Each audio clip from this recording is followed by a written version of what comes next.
সবাইকে শুভেচ্ছা জানিয়ে শুরু করছি ঝটপট শরবত পাওয়ার্ড বাই পিওর ইটের আজকের আয়োজন। বরাবরের মতো সঙ্গে আছি আমি মেহনাজ। দর্শক, আজ আমি আপনাদেরকে তৈরি করে দেখাবো আনারসের শরবত। আনারস খেতে আমরা সবাই ভীষণ ভালোবাসি। এই জুসটি যদি আপনারা ট্রাই করেন ইফতারের সময় অনেক ভালো লাগবে। চলুন দেখে নিই কী কী লাগছে আমাদের এই আনারসের জুস তৈরি করতে।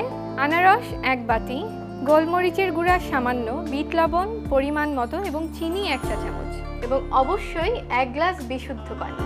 আমি এক এক করে সবগুলো ইনগ্রেডিয়েন্টস দিয়ে দিচ্ছি। প্রথমেই দিচ্ছি আনারস, এরপর চিনি 1 চা চামচ,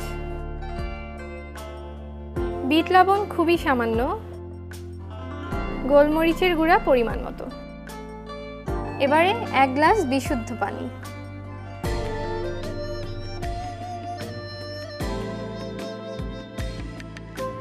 সবগুলো ইনগ্রেডিয়েন্টস মিক্স করা হয়ে গিয়েছে, এবারে জাস্ট ব্লেন্ড করব।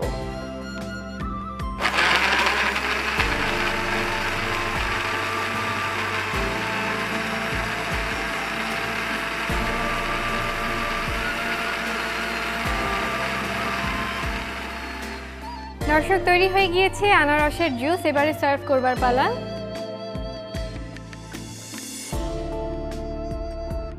খুবই জুসি লাগছে দেখতে, ভীষণ ভালো লাগবে এটি খেতে। ইফতারের সময় আপনারা অবশ্যই ট্রাই করবেন।